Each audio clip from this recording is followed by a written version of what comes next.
வக்கீல் வாய்ஸ் நேயர்களுக்கு வணக்கம். உலகையே ஆச்சரியத்துக்குள்ள ஆக்கியிருக்கிற ஒரு பிரச்சனையை பற்றி நம்ம பேச போகிறோம். என்ன அதுன்னு பார்த்தா, கடந்த மே 19ஆம் தேதி ஈரானுடைய அதிபர் இப்ராஹிம் ரைசி, வெளியுறவுத்துறை அமைச்சர் Hussein Amir, supreme leader Ayatollah Sayyid Khamenei, அங்கே வந்து பார்த்தீங்கன்னா ஈரானில் வந்து சுப்ரீம் லீடர்னு ஒருத்தவங்க இருப்பாங்க. அவர்கிட்ட தான் உச்சபட்ச அதிகாரம் இருக்கும். வெளியுறவுத்துறை கொள்கைகளை பற்றி பேசுவதாக இருக்கட்டும், நிறைய விஷயங்கள் அவர்கிட்ட அதிக பவர் இருக்கும். அதிபருக்கு மீறிய ஒரு பவர் அவர்கிட்ட இருக்குது. யாருன்னு கேட்டால் சுப்ரீம் லீடர் அப்படி ஒருத்தர் இருக்கார் அங்கே. அயத்துல்லா சையத் காமினி அப்படின்னு அவருடைய பேர்.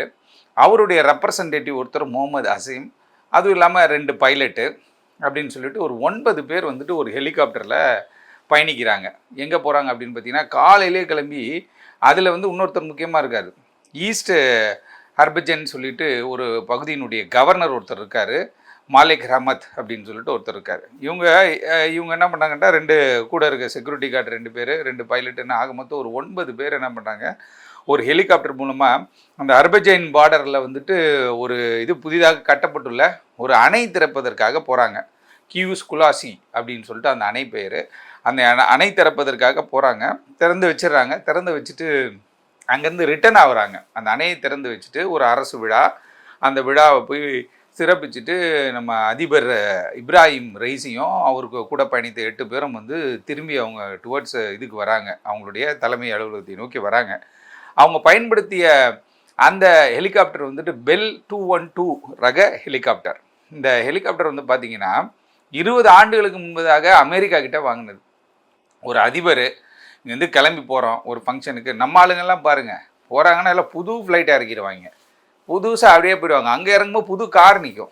இப்படிலாம் இருக்கும்பொழுது ஈரானுடைய அதிபர் வந்து 20 ஆண்டு கால பழமை வாய்ந்த 212 பெல் ரக ஹெலிகாப்டரை பயன்படுத்தியிருக்காரு. அதுவும் இல்லாமல் என்ன கேட்டிங்கன்னா, இது ரொம்ப பழசுங்க, ஓல்டு மாடலு. 212 வந்து ஓல்டு மாடலு. அதுவும் இல்லாமல் என்ன கேட்டிங்கன்னா, இந்த நைட் வியூலாம் அங்கே இருக்காது.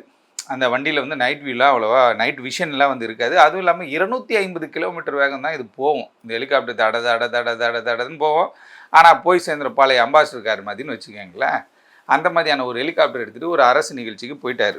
போயிட்ட பிறகு போய் முடிச்சுட்டு வரும்போது அது வந்து பனிமூட்டமாக இருந்துச்சு. அந்த பனிமூட்டத்தில் வந்து வழி தெரியாமல் பைலட் என்ன பண்ணிட்டாருன்னு கேட்டிங்கன்னா, வந்து விஷன் ப்ராப்பராக இல்லாமல் என்ன பண்ணிட்டாருன்னா விபத்துக்குள்ளாக்கிட்டாருன்றதான் ஈரான் அரசு வெளியிட்ட ஒரு அறிவிப்பு. இதை தான் உலக நாடுகள் எல்லாமே வந்து, ஏன்னா அந்த கவர்மெண்ட் சொல்கிறாங்க, அப்போ அதை நம்ம அதை பிலீவ் பண்ணி ஆகணும் அப்படின்றதுக்காக சொல்லிட்டாங்க அந்த ஒரு தகவலை. இப்ராஹிம் ரைசி வந்து பார்த்தீங்கன்னா, அமெரிக்காவிற்கும் இஸ்ரேலுக்கும் எதிராக அரபு நாடுகளை வந்து ஒருங்கிணைக்கிறாரு அப்படின்ற ஒரு குற்றச்சாட்டு அவர் மேலே சொல்லிட்டு இருந்தாங்க. அதாவது இவர் தான் வந்துட்டு அரபு நாடுகளை வந்து ஒரு லைனில் கொண்டு வராப்புல, அமெரிக்காவுக்கும் இஸ்ரேலுக்கும் எதிராக ஒரு அணியை உருவாக்குவதற்காக முயற்சிகளை செய்கிறார் இப்ராஹிம் ரைசி அப்படின்ற ஒரு பேச்சு இருந்துச்சு. அதே போல் இந்த சம்பவம் இப்படி சொல்லிட்டாங்க, விமான ஹெலிகாப்டர் விபத்து ஆகிடுச்சுன்ட்டு. ஆனால் இது 3 வகையான ஒரு சந்தேகத்தை அங்கே இருக்கிறவங்க வந்து எழுப்புறாங்க. இல்லை இது திட்டமிடப்பட்ட ஒரு சதி. ஏன்னா நிறைய வீடியோ நம்ம சோஷியல் மீடியாலாம் பார்த்தோம். ஒரு லாங் சைட்லேருந்து ஒருத்தர் வந்துட்டு அந்த இதை எடுத்து ஒரு அந்த பாம்பு வச்சு சுடுவோம் இல்லையா, அந்த மாதிரியான ஒரு ராக்கெட் லான்ச்சர் மாதிரி ஒன்று வச்சு அடிக்கிறாரு. அந்த ஹெலிகாப்டரில் போய் படுது. அப்படி ஒரு வீடியோ கொஞ்சம் வைரலாக பரவச்சு. அது உண்மையாக பொய்யான்னு தெரியல. பட் அதனால் சமூக வலைதளங்களில் நிறைய வந்து பகிரப்பட்டது. அப்போ என்ன சொல்கிறாங்க, அங்கே இருக்கக்கூடிய ஒரு சிலருடைய வாதம் இப்படி இருக்குது. அதாவது அமெரிக்காவினுடைய சிஐஏ, இஸ்ரேலில் வந்து மொசாட் அப்படின்னு சொல்லிட்டு ஒரு உளவு பிரிவு இருக்குது. அவங்க வந்து பயங்கரமான ஷார்ப்பு, வேர்ல்டுலேயே பயங்கரமான ஷார்ப்பு மொசாட்டு. ஆனால் என்னென்னு கேட்டிங்கன்னா, அவங்க நாட்டுக்குள்ளேயே வந்து ட்ரோன் மூலிமாவும் பேராஷூட் மூலிமாவும் உள்ளே வரதை கண்டுபிடிக்க முடியல. அது ஏன் எப்படி கோட்டை விட்டாங்கன்னு தெரியல. அந்த பிரச்சனை ஓடிக்கிட்டு இருக்குது. இஸ்ரேலுக்கும் காசாவுக்கும் நடைபெற்று கொண்டு பாலஸ்தீனர்களுக்கும் நடைபெற்று அந்த சண்டை, காசா பகுதியில் இருக்க சண்டை தீவிரமடைந்து எத்தனையோ ஆயிரம் பேர் செத்துட்டாங்க. இருந்தாலும் போர் நடந்துட்டு தான் இருக்குது. இப்படி அமெரிக்காவினுடைய சிஐஏ, மொசாட் உளவு அமைப்பு, அதுக்கப்புறம் வந்து பார்த்திங்கன்னா இந்த சுப்ரீம் லீடர் இருக்கார் இல்லையா, அவருடைய உறவுக்காரர்கள் ஏதாவது திட்டம் பண்ணி அடுத்து வந்து ஏன்னு கேட்டால், அடுத்த அந்த பதவிக்கு போட்டியிடுகிறதுல 2 பேர் தான் இருக்காங்க. இப்போ கரண்டில் இருக்கிற சுப்ரீம் லீடருக்கும் நம்ம இப்ராஹிம் ரைசிக்கும் தான் வந்து போட்டி இருக்குது. அதனால் அவங்களுக்குள்ள முன்பகை இருக்கிறது. அதனால் அவங்க அந்த கதையை பண்ணிட்டாங்களா அப்படின்ற ஒரு டவுட் இருக்குது அப்படின்ற மாதிரி சொல்கிறாங்க. அதே போல் இஸ்ரேல் காசாவில் நடைபெற்று கொண்டிருக்கிற போருக்கு ஈரான் வந்து இதுக்கு பின்னால் வந்து ஈரான் இருப்பதாக ஒரு சந்தேகம் வந்து உலக நாடுகளுக்கு குறிப்பாக அமெரிக்காவுக்கும் இஸ்ரேலுக்கும் இருந்து கொண்டு இருக்கிறது. ஈரான் தான் வந்து இப்போ வந்து பார்த்திங்கன்னா அங்கே அமெரிக்காவுக்கு எதிராக ஒரு சில அமைப்புகளை திரட்டி கொண்டு இருக்கிறது. அதுவும் இல்லாமல் ஆயுதங்களை அந்த அமைப்புகளுக்கு வழங்குறது. ஹமாஸ், ஹசிபுல்லா போன்ற அமைப்புகளுக்கு வந்து யார் பண்ணுறா, ஈரான் வந்து சப்போர்ட் பண்ணுறாங்க, ஆயுதம் கொடுக்குறாங்க அப்படின்னு சொல்லிட்டு அமெரிக்காவுக்கும் இஸ்ரேலுக்கும் இது ரொம்ப நாளாக ஒரு நெருடலாகவே இருந்து கொண்டு இருக்கிறது. அந்த அதிகாரிகள், ஏன்னா இவங்க 2 பேருடைய உளவு அமைப்புகளும் பயங்கர ஸ்ட்ராங்கான ஒரு அமைப்பு அப்படின்ற மாதிரி ஒரு விஷயம் இருக்குது.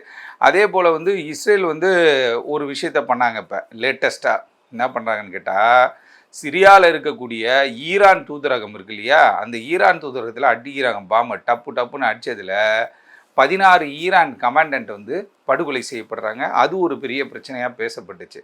ஏன்னு கேட்டால், இங்கே எல்லாம் சண்டை இங்கே நடந்துக்கிட்டு இருக்கு, இவங்க எதுக்கு அங்கேக்குரிய கையை வச்சாங்க அப்படின்னும் போது அது ஒரு பெரிய பிரச்சனையாக போச்சு. உடனே ஈரான் அதிபர் இப்ராஹிம் ரைசி என்ன சொன்னார் தெரியுமா, நாங்கள் வந்து அணுகுண்டுகளை பயன்படுத்தக்கூட தயங்க மாட்டோம், உஷாராக இருந்துக்கோங்க அப்படின்ற மாதிரியான எச்சரிக்கையை இஸ்ரேலை நோக்கி விடுத்தார். அது பதிலடியாக அவர் என்னவும் பண்ணுறாரு தெரியுமா, 500 ட்ரோனு இஸ்ரேல் மேலே 500 ட்ரோனை ஏவி விட்டு அது ஒரு சிக்கலை உருவாக்குனார் இப்ராஹிம் ரைசி. ஈரான் வந்து இஸ்ரேல் மீது நான் ஸ்டெப் எடுத்தேன்னா சீரியஸாக போயிடுங்க, பார்த்து என்கிட்டலாம் வச்சுக்காதீங்க அப்படின்ற மாதிரி ஒரு கொக்கரித்து கொண்டு இருந்தார் இப்ராஹிம் ரைசி. அதுவும் இல்லாமல் என்ன கேட்டால், ஏற்கனவே அமெரிக்கா வந்து இவங்க மீது பொருளாதார தடை விதித்திருக்கிறாங்க. அமெரிக்கா பொருளாதார தடை விதித்திருக்கிற காரணத்தினால 150க்கும் மேற்பட்ட விமானங்கள், உதிரி பாகங்கள் வாங்க முடியாத ஒரு சூழலில் ஈரானில் வந்துட்டு என்னென்னு கேட்டால் அப்படியே இருக்குது, பயனற்று போய் ஒரு மூலையில் நின்றுட்டு கிடக்குது.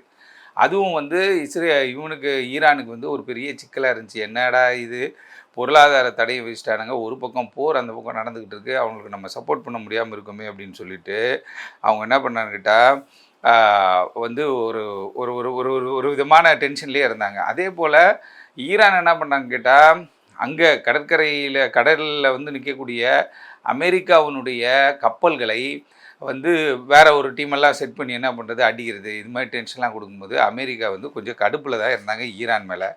அப்போ ஈரான் வந்து என்னன்னு கேட்டால், ஏற்கனவே வந்து இப்படி ஈரானுக்கும் இஸ்ரேலுக்கும் அமெரிக்காவுமான ஒரு ஒரு ஒரு வகையான பிரச்சனை ஓடிக்கொண்டிருக்கிறது. அதுவும் இல்லாமல் அந்த சுப்ரீம் லீடரும் வந்து அடுத்த முறை ஒரு பதவி கேட்டு வந்துட போகிறாரு அப்படின்னு காண்டில் இருந்தாப்புல.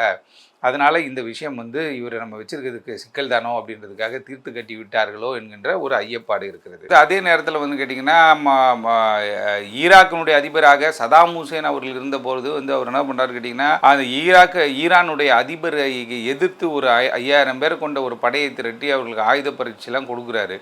அங்கே ஈராக்கில் வந்துட்டு சதாம் ஹுசேன் அவர்கள் வந்து தூக்கிலிடப்பட்ட பிறகு அந்த 5000 பேர் இருக்காங்க இல்லையா, அந்த 5000 பேர் பயிற்சி பெற்ற 5000 பேர் என்ன பண்ணுறாரு கேட்டிங்கன்னா, இவர் இப்போ வந்து ஹெலிகாப்டர் விபத்தில் மரணமடைந்த இப்ராஹிம் ரைசி என்ன பண்ணுறாரு கேட்டால், அந்த 5000 பேரையும் வந்து என்ன பண்ணுறாரு கேட்டால், நீங்கள் என்ன போய் ஈராக்கில் எனக்கு என்ன பிளானாக பண்ணுறது, எனக்கு காலி பண்ணுறதுக்கு அப்படின்னு சொல்லி 5000 பேரையும் தூக்கில் போட்டு கொன்னுட்டாப்புல அப்படின்ற ஒரு குற்றச்சாட்டு மக்கள் மத்தியில் ஆல்ரெடி இருந்திருக்கு. அதே போல் என்ன பண்ணுறாங்கன்னு கேட்டிங்கன்னா, இந்த ஹிஜாப் அணிவதில் வந்து ஒரு இஷ்யூ ஒன்று இருந்துச்சு. அப்போ பெண்கள்லாம் வந்து என்ன பண்ணாங்க கேட்டால், ஆர்ப்பாட்டம் பண்ணுறாங்க, போராட்டம் பண்ணுறாங்க, அப்படிலாம் ஒரு சிக்கல்கள் உருவாகிட்டு இருக்கும்போது இவருடைய அரசுக்கு எதிராக கோஷங்கள் இருக்கும்போது 19000 பெண்களை சிறையில் அடைத்தார். யார், இப்ராஹிம் ரைசி வந்து 19000 பெண்களை வந்து சிறையில் அடைத்தார் அப்படின்ற ஒரு குற்றச்சாட்டு அங்கே வந்து நிலவுது. அதுவும் இல்லாமல் என்ன கேட்டால், 500 பேர் வந்துட்டு இந்த ஹிஜாப் இஷ்யூ அப்போ வந்து 500 பேர் கொல்லப்பட்டிருக்காங்க. அதில் நிறைய பேர் சிறுமியர் இருந்திருக்காங்க அப்படின்னு சொல்லிட்டு இவருக்கு எதிரான ஒரு அலை அங்கே இந்த குறிப்பிட்ட விஷயத்தில் நடந்துச்சு.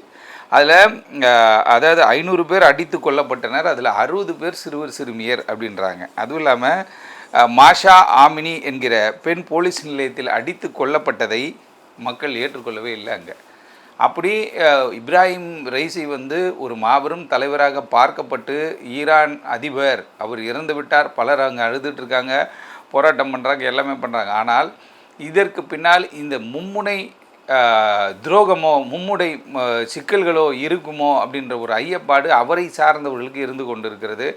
ஆனால் இந்த இப்ராஹிம் ரைசியோட பயணித்த வெளியுறவுத்துறை அமைச்சர் இருக்கார் இல்லையா, அந்த வெளியுறவு அமைச்சர் ஹுசைன் அமீர் அப்படின்றவர் தான் ஹீரோ. அவர் தான் வந்து ஈரான் அரசுக்கு எல்லா திட்டங்களையும் வகுத்து தரக்கூடியவர். அவர் தான் இப்போ தொக்கா எல்லாருமே ஒரே இடத்துல மாட்டின கதையாகி போச்சு. இப்போ சந்தேகம் வழுப்பதற்கு காரணம் என்னன்னு கேட்டால், ஆய்வு பண்ணுறாங்க, ஆராய்ச்சி பண்ணுறாங்க, இன்வெஸ்டிகேட் பண்ணுறாங்க, எல்லாம் நடக்குது. ஆனால் சந்தேகம் அப்படின்னு படும்பொழுது அவங்க என்ன பண்ணாங்கன்னா, அதாவது அந்த கிழக்கு பைஜனுடைய கவர்னரும் அதில் இருக்கார், 2வது அதிபர் இருக்கார், 3வது வெளியுறவுத்துறை அமைச்சர் ஹுசைன் அமீர் இருக்கார். இப்படி வந்து முக்கியமான ஆட்கள் இருந்த பொழுதும் அந்த எல்லாருமே இவங்க தொக்கா ஒரு இடத்துல மாட்டிக்கிட்டாங்க அப்படின்னும் போது இவங்களை அடிச்சு விட்டாங்களோ அப்படின்ற ஒரு சந்தேகம் எழுது. அதுவும் இல்லாமல் குறிப்பாக இப்போ ஒரு குற்றச்சாட்டம் சொல்லப்படுகிறது. அந்த ஹெலிகாப்டரில் பயணம் செய்த 9 பேரில் ஒருவர் வந்து மொசாட்டினுடைய உளவாளி. அது வந்து இவங்களுக்கு தெரியாமல் போயிடுச்சு. ஏன்னா மொசாட் வந்து அப்படி தான் பண்ணுவாங்க. பல ஆண்டுகளாக காத்திருப்பாங்க, கூடவே இருப்பாங்க, கூடவே பயணிப்பாங்க, ஆனால் அடிச்சு விட்டு போயிட்டே இருப்பாங்க அப்படின்ற ஒரு சந்தேகம் எழுந்திருக்கு. ஆக இப்ராஹிம் ரைசி இறந்து விட்டார் அப்படின்னு எல்லாம் நம்ம, அதாவது இயற்கையான ஒரு மரணம் என்று ஈரான் அரசு அறிவித்து விட்டது. ஆனால் உலக நாடுகளில் இப்படியும் சதி வலை பின்னப்பட்டிருக்கிறோமோ என்கிற ஒரு ஐயப்பாடு இருக்கிறது. இதை நாம் பொறுத்திருந்து தான் பார்க்க வேண்டும். உண்மையாகவே ஈரான் அதிபர் இப்ராஹிம் ரைசி வந்து படுகொலை செய்யப்பட்டாரா, இல்லை அவர் வந்து இயற்கையாகவே விமானிக்கு வந்து வந்து நைட் விஷன் இல்லை, பனிப்பொழிவில் வந்து அவர் சிக்கலில் மாட்டி அந்த இடத்துல கடைசி நேரத்தில் கூக்குரல் இடுவது, கத்துவது, இதெல்லாத்தையுமே நம்ம பார்த்தோம்.